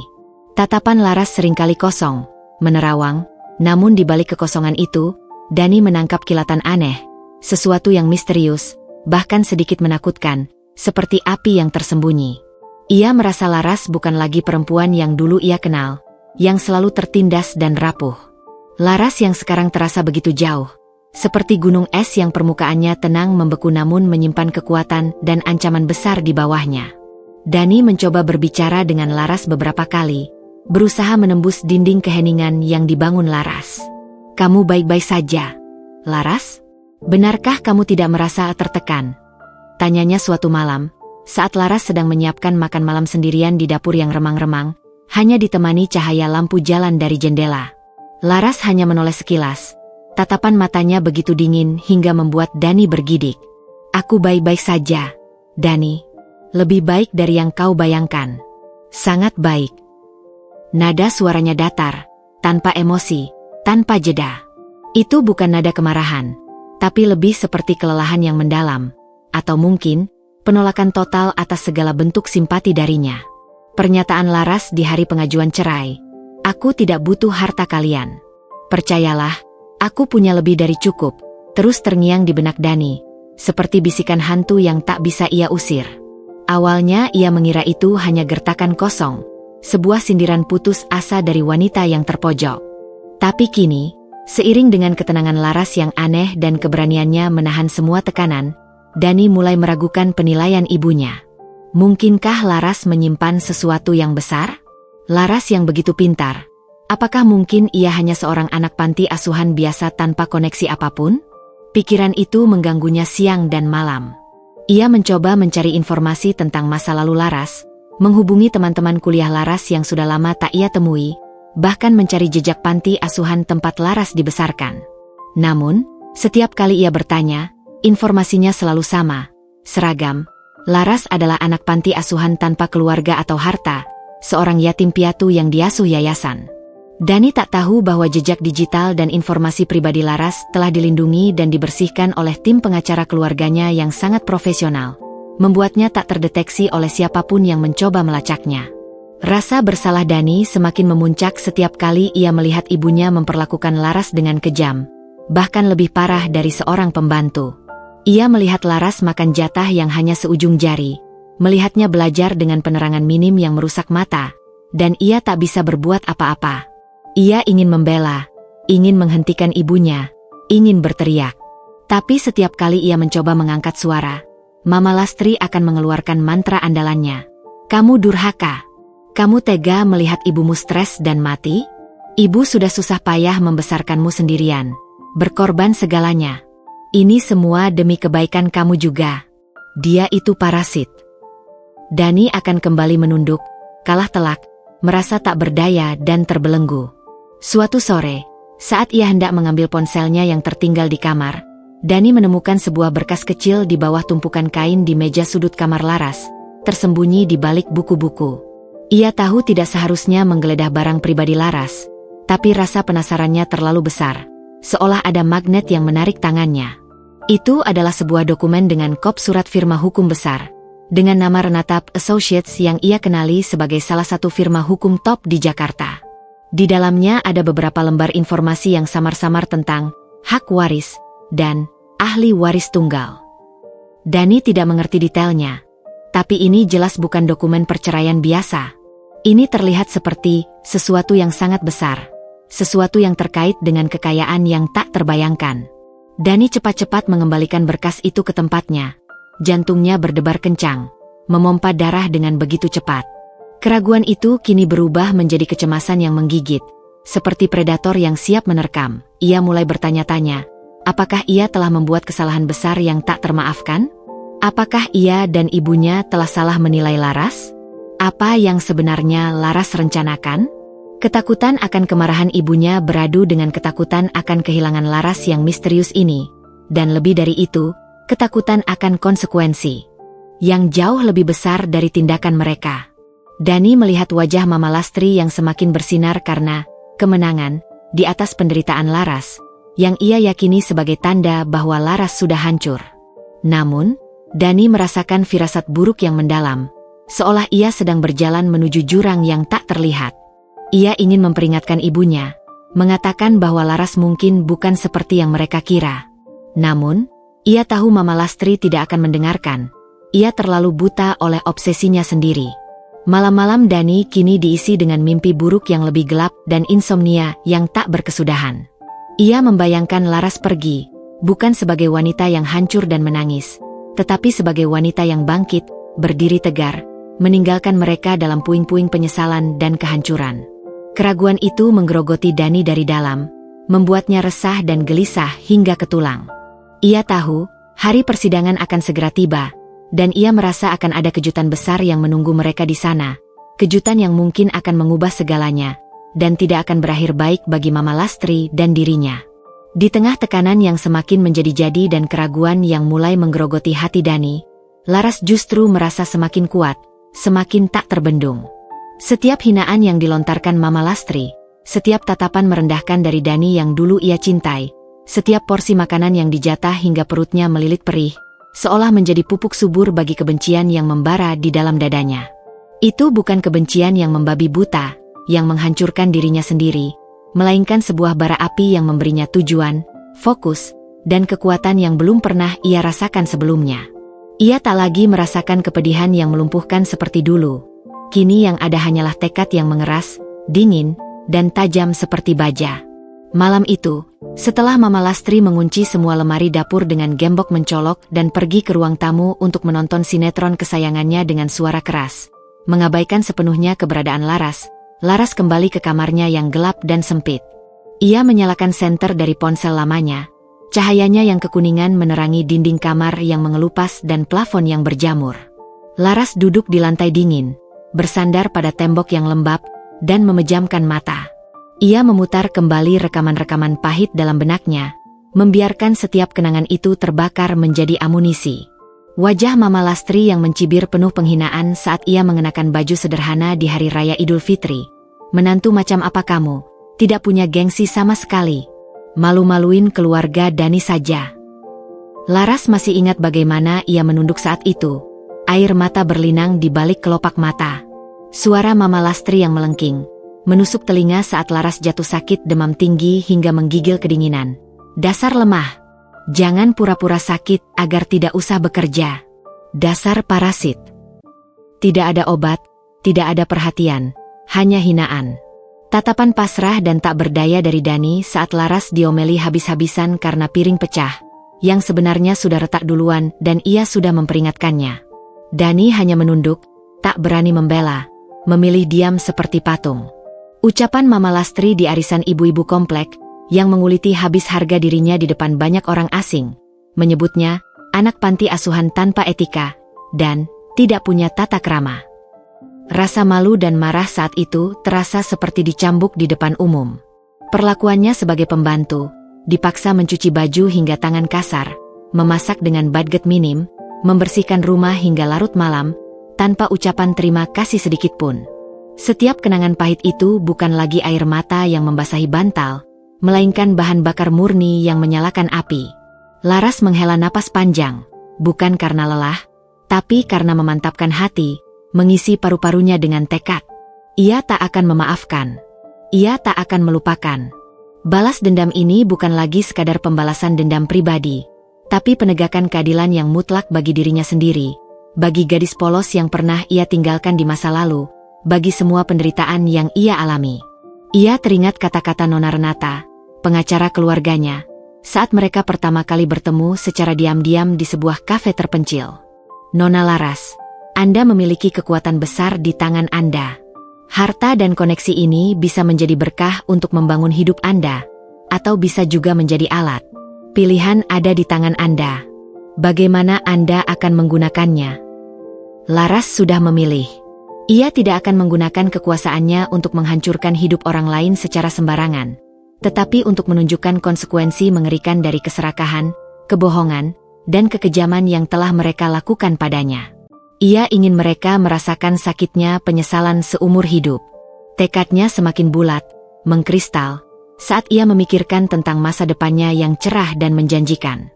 Ia tidak hanya akan membalaskan dendam, tetapi juga membangun kembali kehidupannya yang telah terenggut paksa, yang sempat ia kira telah hancur. Ia akan melanjutkan pendidikannya yang tertunda di Universitas Impian, meraih semua impian yang dulu ia kubur dalam-dalam di bawah tumpukan hinaan. Namun, ia harus menyelesaikan babak kelam ini terlebih dahulu, menutupnya dengan sempurna. Kalian pikir aku lemah? Kalian pikir aku hancur? Kalian pikir aku akan menangis dan memohon? Bisik Laras pada dinding kamarnya yang dingin, suaranya dipenuhi keyakinan. Kalian salah besar. Kalian tidak tahu siapa aku sebenarnya. Aku hanya menunggu waktu yang tepat. Dan waktu itu, sebentar lagi tiba. Waktu perhitungan. Ia membayangkan hari persidangan, wajah Mama Lastri yang pucat pasi, Dani yang terkejut dan terguncang.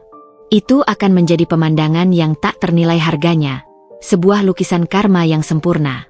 Kebencian Laras bukan lagi emosi yang menghabiskan energinya, melainkan energi yang membangun, menguatkan dirinya untuk menghadapi babak terakhir ini dengan kepala tegak.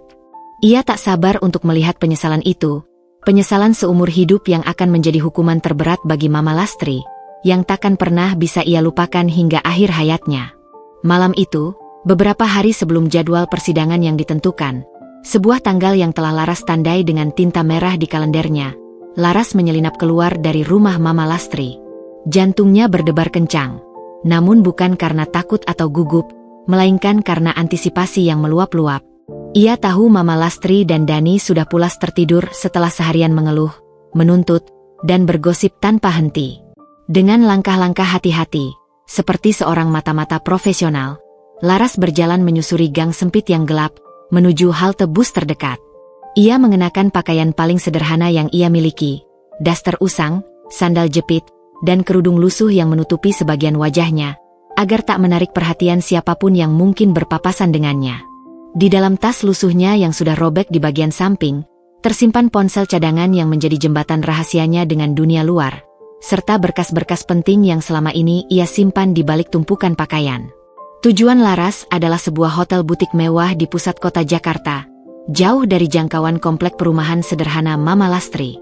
Hotel itu, The Grand Emerald, adalah salah satu properti bintang 5 dengan reputasi eksklusif. Laras tiba di sana sekitar pukul 9 malam. Meski penampilannya sangat kontras dengan kemewahan lobi, resepsionis hotel tersenyum ramah padanya, seolah ia adalah tamu kehormatan yang sudah dinanti. Nama, Nona Laras Wijoyo, sudah tercatat untuk pertemuan di suite eksekutif lantai teratas. Seorang staf hotel, dengan seragam rapi mengantarnya langsung, melewati lobi megah dengan lampu kristal berkilauan, lantai marmer mengilap, dan koridor berkarpet tebal yang empuk di bawah kakinya. Sebuah kontras yang mencolok dengan lantai semen dingin di rumah mertuanya. Saat pintu suite terbuka, Laras disambut oleh pemandangan yang memukau. Sebuah ruangan luas dengan jendela-jendela besar yang menampilkan gemerlap lampu kota Jakarta di malam hari. Di sana, sudah menunggu Nona Renata, pengacara keluarganya, duduk anggun di sofa kulit berwarna krem, memegang tablet di tangannya. Di sebelahnya, seorang pria parubaya dengan rambut memutih di pelipis dan tatapan mata teduh yang hangat, namun memancarkan aura wibawa yang sangat kuat, berdiri menyambutnya dengan senyum tulus. Pria itu adalah Tuan Harjuno Wijoyo, ayah kandung Laras. Laras tak bisa menahan air matanya kali ini. Air mata yang selama ini ia tahan, kini tumpah ruah. Itu bukan air mata kesedihan, melainkan air mata rindu yang membuncah, air mata lega karena penantian panjang, dan air mata kelegaan yang luar biasa. Ia tak ingat wajah ayahnya secara jelas, namun melihat sosok di depannya, ia merasakan koneksi yang instan, ikatan darah yang tak terbantahkan, seolah ada magnet yang menarik jiwanya.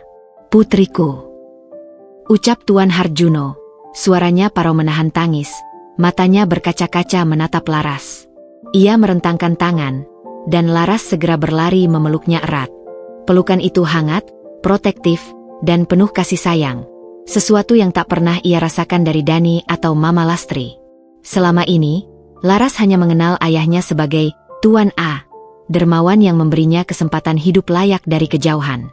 Kini, sosok itu nyata, memeluknya, dan Laras merasa seperti menemukan potongan jiwanya yang hilang. Nona Renata tersenyum tipis, membiarkan momen haru itu berlalu sejenak, memberikan ruang bagi pertemuan ayah dan anak yang telah lama terpisah. Setelah Laras dan Tuan Harjuno sedikit tenang, mereka duduk bersama di sofa. Nona Renata menyerahkan beberapa dokumen penting. "Maafkan Papa, Nak," kata Tuan Harjuno, menatap Laras dengan mata berkaca-kaca. Suaranya penuh penyesalan. "Papa tidak pernah berhenti mencarimu. Setiap hari. Sejak kamu hilang, hidup Papa tidak pernah tenang. Tim detektif kami tidak pernah menyerah, bahkan setelah bertahun-tahun. Akhirnya, Renata berhasil melacakmu dari yayasan panti asuhan tempat kamu dibesarkan, mengikuti jejak dana yang Papa berikan." Laras mengangguk, menyeka air matanya. "Aku mengerti, Pak. Aku juga selalu berharap bisa menemukan Papa. Yang terpenting, kita sudah bertemu sekarang." Nona Renata kemudian mengambil alih pembicaraan, kembali ke mode profesionalnya yang dingin dan efisien. "Nona Laras, semua persiapan sudah 100% siap. Identitas Anda sebagai ahli waris tunggal grup Wijoyo telah diverifikasi dan didokumentasikan secara legal tanpa celah sedikitpun. Surat penetapan pengadilan terkait identitas Anda sudah kami kantongi, sah secara hukum.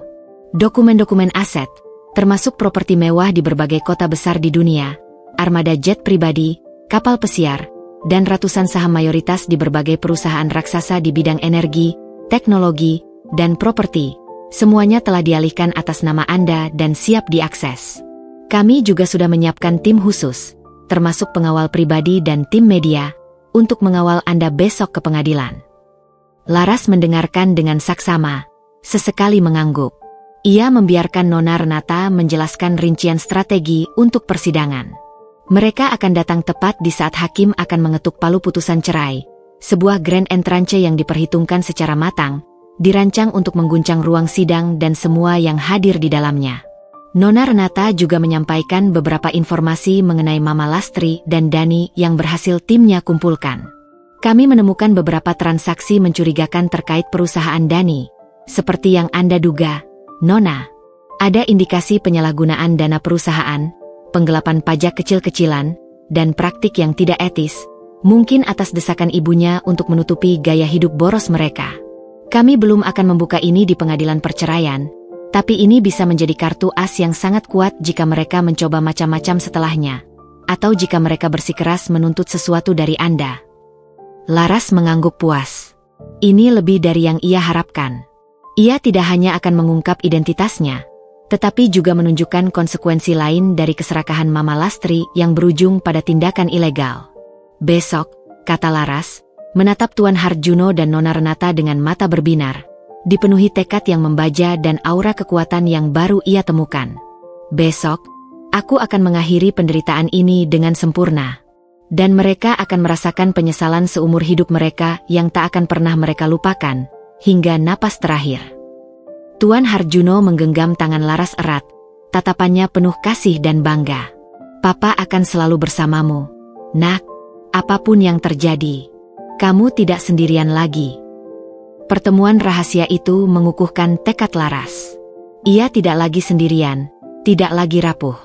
Di belakangnya kini ada kekuatan raksasa, sebuah keluarga yang mencintainya tanpa syarat, dan sebuah tim hukum yang tak terkalahkan. Mama Lastri dan Dani tak tahu apa yang menanti mereka. Mereka akan segera menghadapi badai besar yang selama ini mereka kira hanyalah gerimis kecil. Badai yang akan menyapu bersih semua kebohongan dan keserakahan mereka. Udara di ruang sidang Pengadilan Agama Jakarta Selatan pagi itu terasa dingin.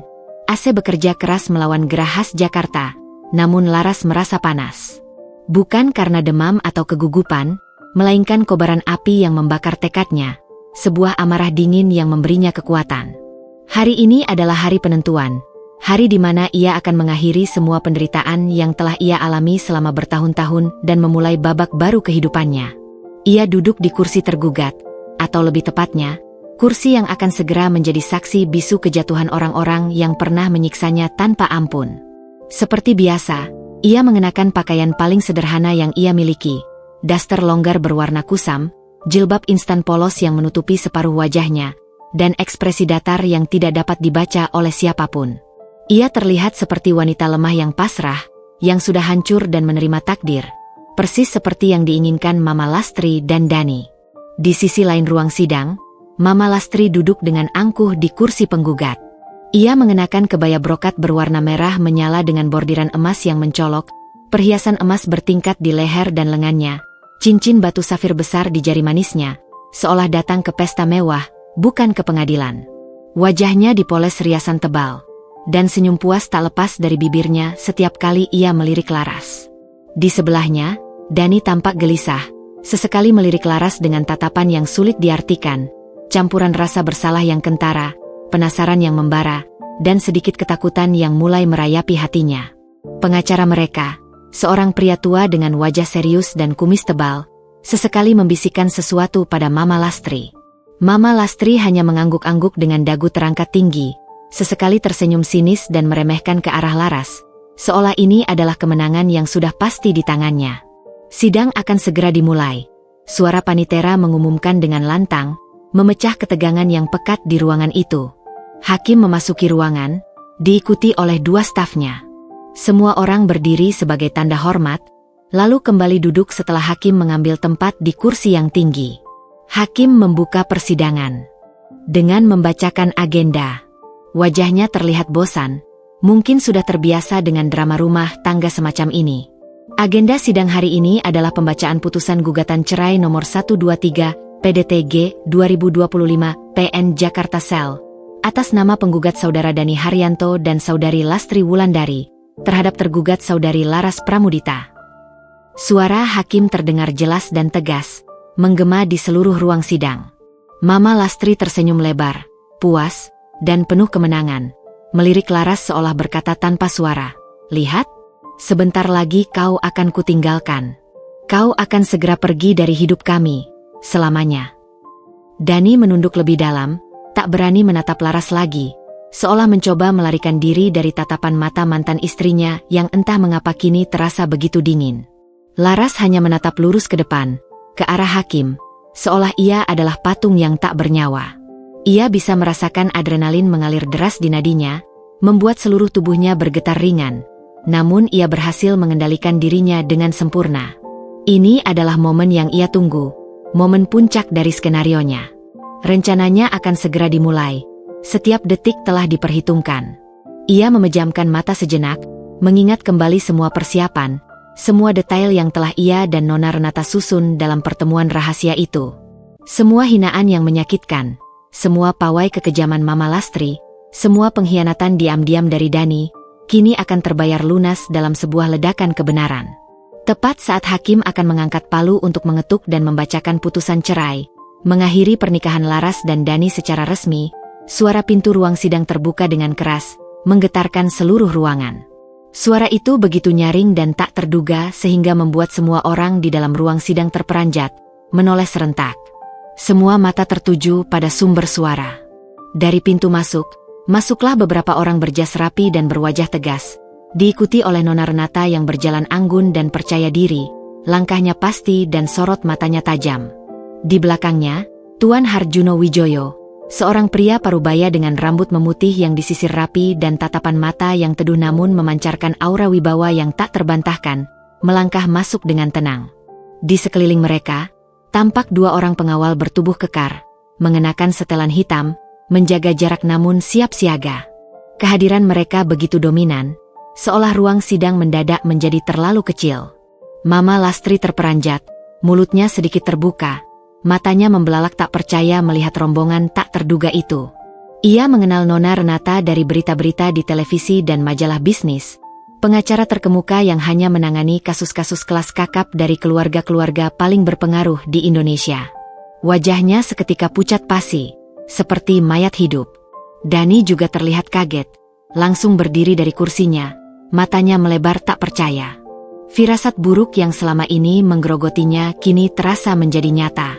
"Maaf, Yang Mulia Hakim," Nona Renata berbicara dengan suara lantang dan jelas, memenuhi ruang sidang yang mendadak hening total, seolah semua napas tertahan. Suaranya penuh otoritas dan keyakinan.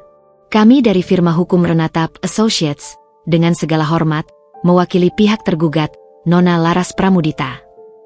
Hakim mengerutkan keningnya, bingung dan sedikit terganggu oleh interupsi tak terduga ini. "Ada apa ini, saudari pengacara? Sidang sudah akan saya putuskan. Anda tidak terdaftar sebagai kuasa hukum tergugat sebelumnya. Kami memiliki bukti baru dan sangat krusial, Yang Mulia," Nona Renata melanjutkan, nada suaranya tak sedikit pun goyah.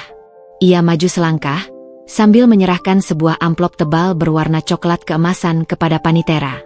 Amplop itu tampak berharga, disegel dengan rapi.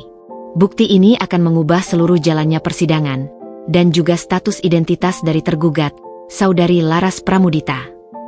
Pandangan semua orang di ruang sidang beralih, dari Nona Renata ke Laras, lalu kembali ke rombongan yang baru datang. Mama Lastri menatap Laras dengan tatapan penuh tanya. Ketakutan mulai merayapi wajahnya yang kini tidak lagi arogan.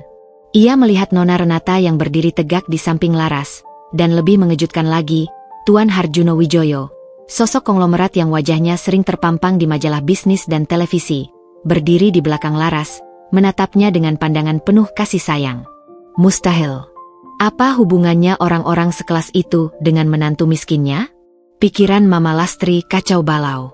Laras akhirnya mengangkat wajahnya, menatap lurus ke arah Mama Lastri dan Dani. Senyum tipis, namun penuh kemenangan, terukir di bibirnya. Sebuah senyum yang tak pernah mereka lihat sebelumnya. Senyum yang kini membawa kehancuran bagi mereka. Hari penentuan telah tiba. Badai yang ia janjikan, kini benar-benar datang. Keheningan mencengkeram ruang sidang, begitu pekat hingga suara detak jam dinding pun terdengar nyaring. Semua mata terpaku pada Nona Renata yang berdiri tegak, memegang berkas yang kini berada di tangan hakim. Mama Lastri dan Dani menatap Laras dengan campuran ketakutan yang kentara dan kebingungan yang tak bisa lagi mereka sembunyikan. Mereka tak tahu apa yang akan terjadi, namun firasat buruk yang selama ini dirasakan Dani kini telah mencengkeram hati mereka berdua dengan kuat. Hakim mengambil berkas dari panitera, membuka amplopnya yang tersegel rapi, dan mulai membaca isinya. Wajahnya yang semula datar, nyaris bosan, kini menunjukkan ekspresi terkejut yang kentara, matanya sedikit membelalak. Ia membaca dengan teliti setiap lembar dokumen, sesekali mengangkat alisnya, lalu menatap Laras dengan pandangan yang sama sekali berbeda dari sebelumnya, penuh hormat, takjub, bahkan sedikit tidak percaya. "Saudari Laras Pramudita," ucap hakim, suaranya kini terdengar lebih berhati-hati, hampir ragu, seolah takut salah mengucapkan nama. Ia melirik kembali berkas di tangannya. "Apakah benar Anda adalah Nona Laras Wijoyo, putri tunggal dari Bapak Harjuno Wijoyo, pemilik dan pendiri grup Wijoyo, salah satu konglomerat terbesar di Asia Tenggara?" Pertanyaan itu bagai petir di siang bolong, menyambar telinga semua yang hadir. Ruang sidang yang hening mendadak riuh dengan bisikan dan gumaman. Suara kursi yang bergeser, derit meja, dan napas yang tertahan memenuhi ruangan. Mama Lastri terkesiap, tangannya yang penuh perhiasan menutup mulutnya yang menganga lebar. Matanya membelalak, menatap Laras dan Tuan Harjuno bergantian. Otaknya berusaha keras mencerna informasi yang sungguh di luar nalar, jauh melampaui mimpi terliarnya akan kemewahan. Dani, di sampingnya, juga membatu. Wajahnya pucat pasi seperti mayat. Ia memandang Laras, lalu berkas yang pernah ia temukan di kamar Laras. Kepingan puzzle yang samar itu kini menyatu membentuk gambaran yang menakutkan, sebuah kebenaran yang menghantamnya dengan telak. Laras berdiri dengan tenang, mengangkat wajahnya, menatap lurus ke arah hakim, lalu mengalihkan pandangannya perlahan ke arah Mama Lastri dan Dani. Tidak ada rasa sakit, kebencian, atau amarah yang terlihat di matanya, hanya ketenangan yang dingin, tegas, dan penuh wibawa. Senyum tipis nan misterius terukir di bibirnya.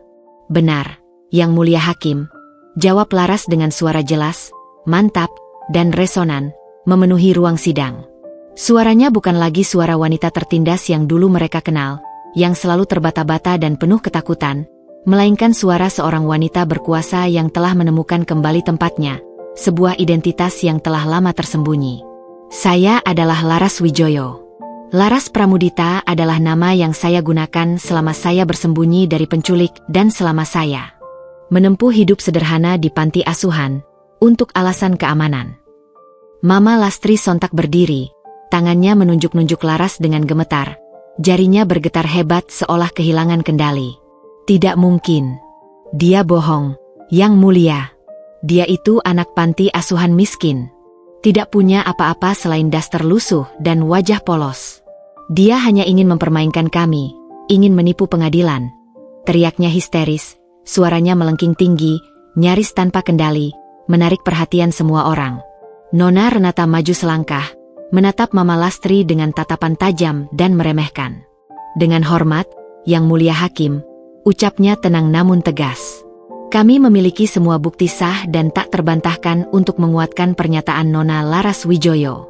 Mulai dari hasil tes DNA yang telah diverifikasi oleh lembaga independen, akta kelahiran asli Nona Laras Wijoyo, laporan forensik lengkap dari kasus penculikan beliau 20 tahun lalu, surat penetapan pengadilan yang mengesahkan identitas Nona Laras Wijoyo sebagai ahli waris tunggal grup Wijoyo, hingga rekam jejak keuangan dan aset-aset beliau yang sangat substansial.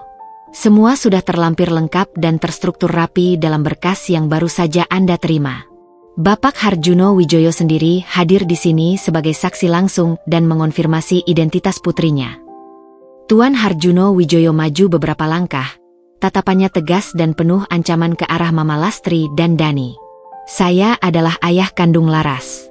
Putri saya hilang puluhan tahun, dan kini kami akhirnya menemukannya. Dia telah melalui banyak penderitaan karena statusnya yang tidak diketahui, dan saya tidak akan membiarkan ada lagi yang menyakitinya, apalagi yang menuduhnya penipu. Suara Tuan Harjuno, meski tenang, memiliki bobot yang mampu membuat bulu kuduk merinding. Pernyataan Tuan Harjuno membuat Mama Lastri seperti kehilangan napas, seluruh udara keluar dari paru-parunya. Ia terhuyung mundur, tangannya mencengkeram dada, seolah baru saja diserang. Wajahnya yang semula diwarnai kemarahan kini berubah menjadi pucat pasi, kemudian memerah padam karena amarah dan rasa malu yang meluap, disusul dengan keringat dingin yang mengucur deras di dahinya, membasahi riasan tebalnya. Anak konglomerat, Wijoyo, yang hilang? Jadi selama ini, aku sudah membuang permata. Gumaman itu nyaris tak terdengar, namun kengerian di matanya terlihat jelas, memenuhi relung jiwanya. Dunia Lastri seolah runtuh dalam sekejap. Dani, yang sedari tadi membatu, kini jatuh terduduk di kursinya, seolah kakinya tak sanggup lagi menopang tubuhnya. Semua keraguan, semua firasat buruknya, kini menjadi kenyataan yang jauh lebih pahit, lebih menyakitkan, dan lebih memalukan dari yang ia bayangkan. Istrinya, wanita yang ia abaikan, ia biarkan diinjak-injak ibunya, yang ia ceraikan, ternyata adalah seorang konglomerat, pewaris kerajaan bisnis raksasa.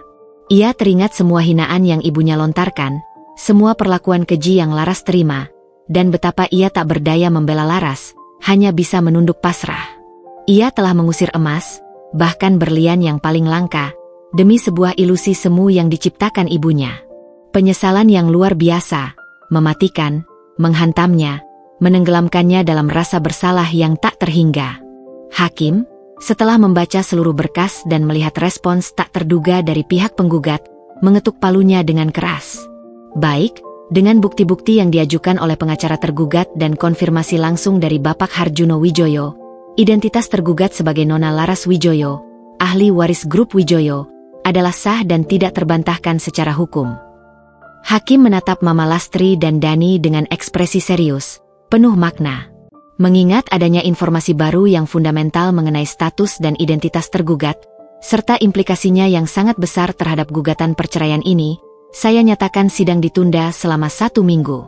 Hal ini untuk memberikan kesempatan bagi kedua belah pihak, terutama pihak penggugat, untuk mempertimbangkan kembali gugatan ini dan segala implikasinya yang mungkin timbul di kemudian hari. Keputusan akan dibacakan minggu depan. Mama Lastri tak lagi mendengar kata-kata hakim.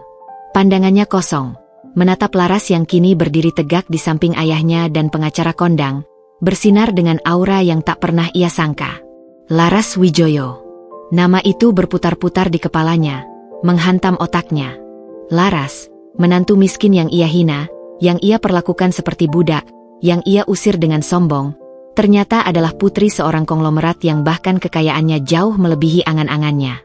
Ia telah membuang permata paling berharga. Penyesalan yang pedih, rasa malu yang membakar, dan amarah yang meledak karena kebodohannya sendiri bercampur aduk menjadi satu, menciptakan ledakan di dalam dadanya. Tubuhnya gemetar hebat, napasnya tersengal-sengal, matanya membelalak, seolah melihat bayangan kematian. Ruang sidang yang semula hikmat, kini berubah menjadi kekacauan total.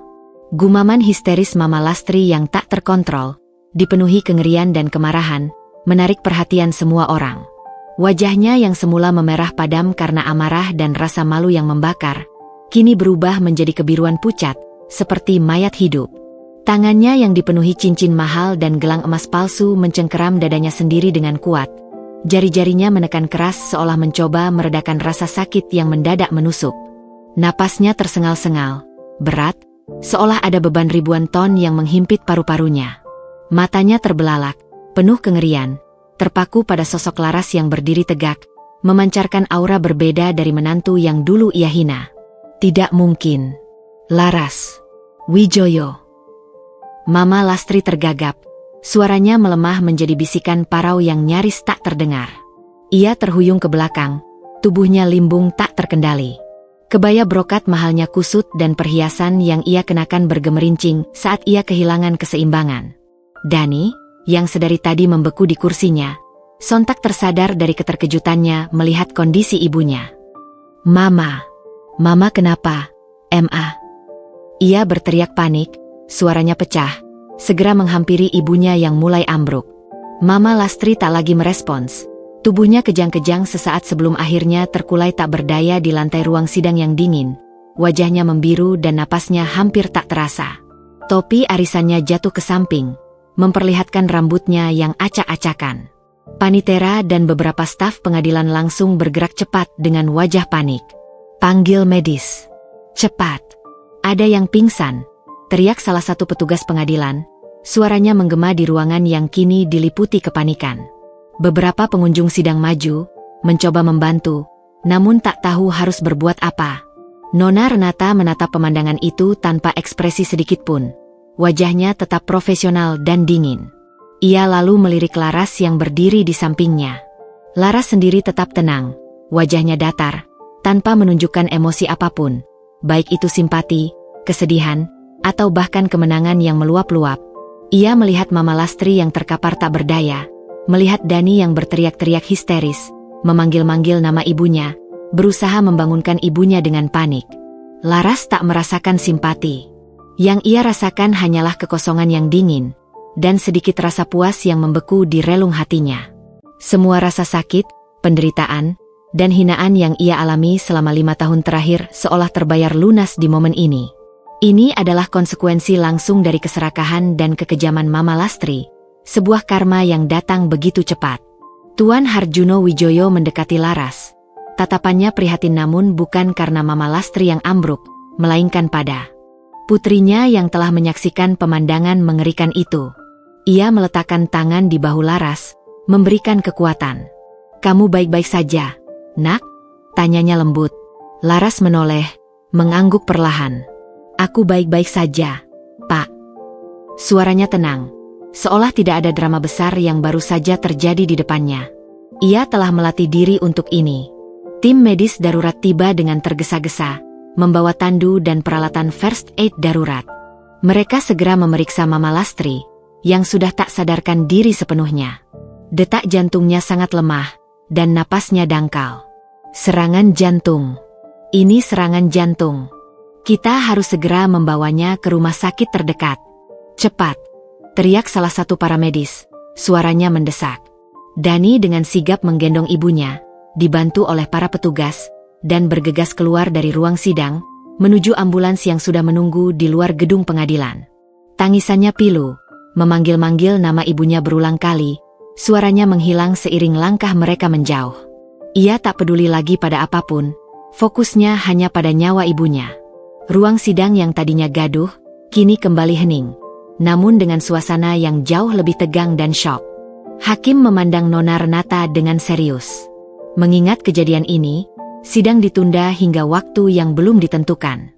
"Saya akan menunggu perkembangan kesehatan Saudari Lastri Wulandari. Nona Renata dan Nona Laras, saya harap Anda bisa tetap berkoordinasi dengan pengadilan mengenai kelanjutan kasus ini." Nona Renata mengangguk, menguasai situasi dengan cepat. "Baik, Yang Mulia. Kami akan menunggu kabar selanjutnya dari pihak pengadilan. Terima kasih." Laras, ditemani Tuan Harjuno dan Nona Renata, melangkah keluar dari ruang sidang dengan kepala tegak. Ia melirik sekilas ke arah pintu tempat Dani dan Mama Lastri menghilang, melihat jejak kekacauan yang mereka tinggalkan. Tidak ada rasa kemenangan yang meluap-luap, hanya ketenangan yang menaungi. Ini adalah awal dari babak baru. Mereka telah membayar harga dari perlakuan mereka. Namun, Laras tahu, perjuangannya belum sepenuhnya selesai. Masih ada konsekuensi hukum dan sosial yang harus mereka hadapi. Di luar gedung pengadilan, kerumunan awak media dan wartawan yang sudah menunggu sejak pagi langsung menyerbu mereka. Kamera berkedip-kedip, mikrofon diacungkan. Nona Renata dengan sigap menghalangi Laras, sementara Tuan Harjuno memberikan pernyataan singkat namun tegas yang menegaskan status Laras sebagai putri kandungnya dan ahli waris sah grup Wijoyo. "Putri saya, Laras Wijoyo, telah ditemukan setelah puluhan tahun. Kami mohon privasi beliau dan keluarga di masa sulit ini, ucapnya singkat. Berita ini akan menyebar dengan cepat, menjadi tamparan keras yang tak terbayangkan bagi Mama Lastri dan Dani, yang kini berjuang di ambang maut dan kehancuran reputasi mereka di mata publik. Dunia mereka baru saja terguncang hebat, dan ini baru permulaan. Berita tentang kejadian dramatis di ruang sidang Pengadilan Agama Jakarta Selatan menyebar bagaikan api liar. Dalam hitungan jam, media massa di seluruh Indonesia, dari portal berita online terkemuka hingga stasiun televisi nasional, gempar.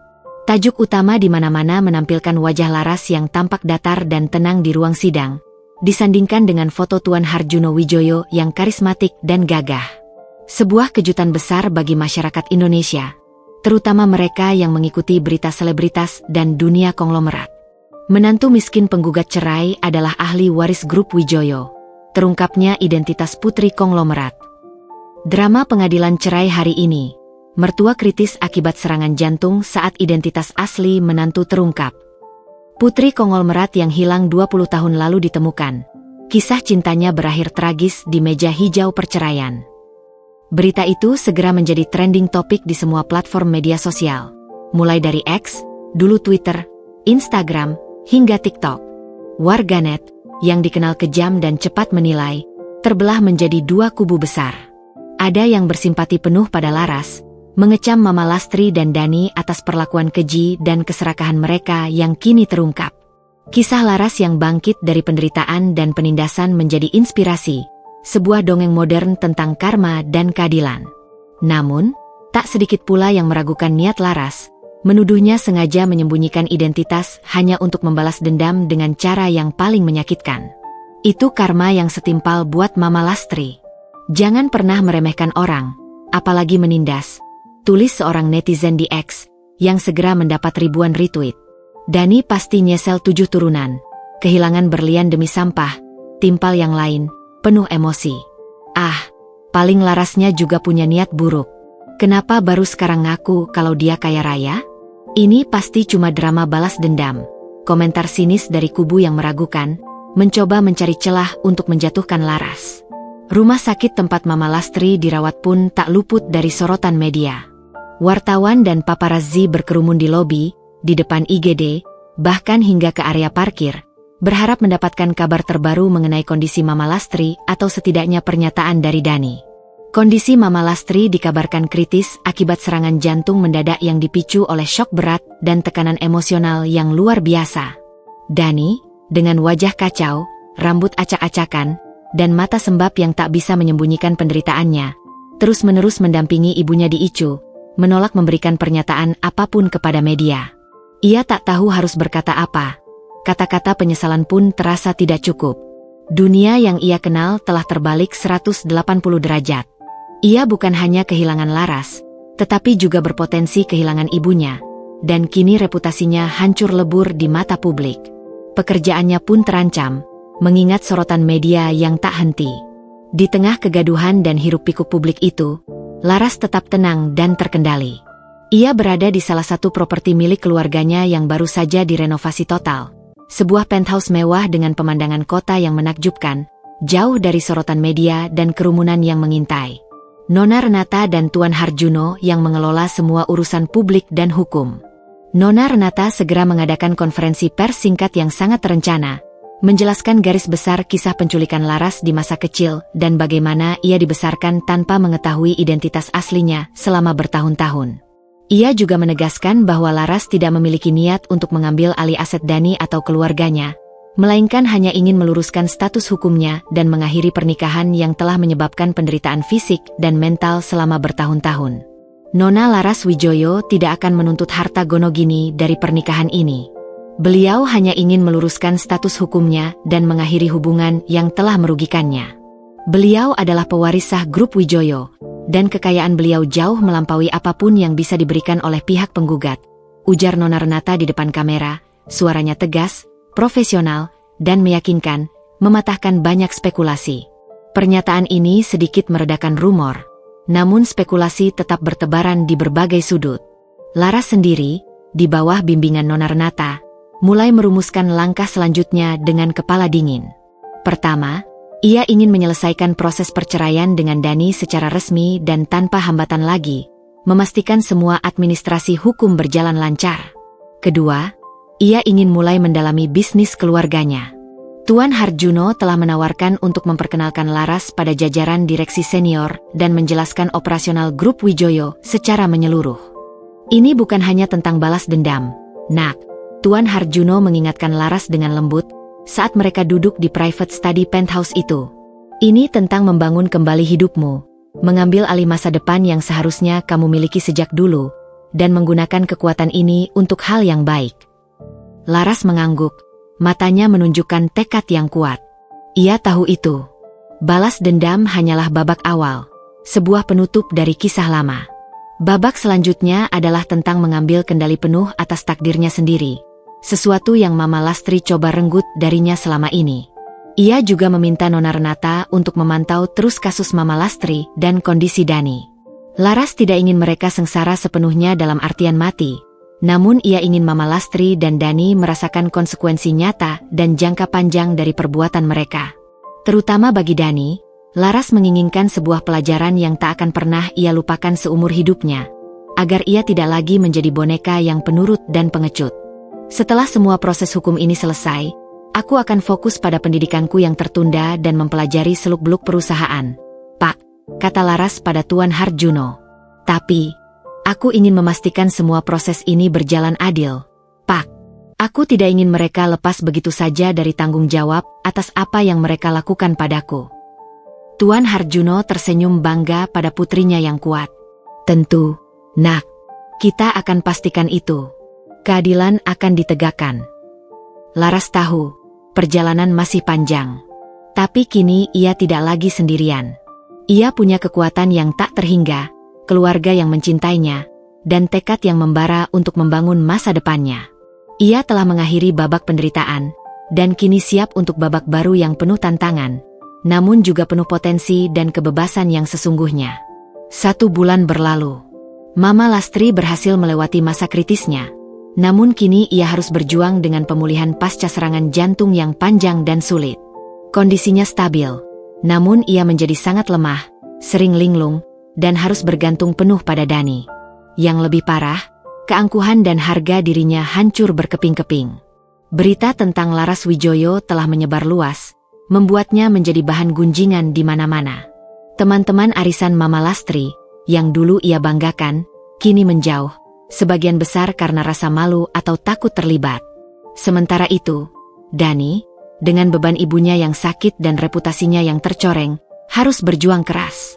Perusahaan tempatnya bekerja mulai melakukan investigasi internal terkait indikasi penyelewengan dana yang pernah Nona Renata singgung.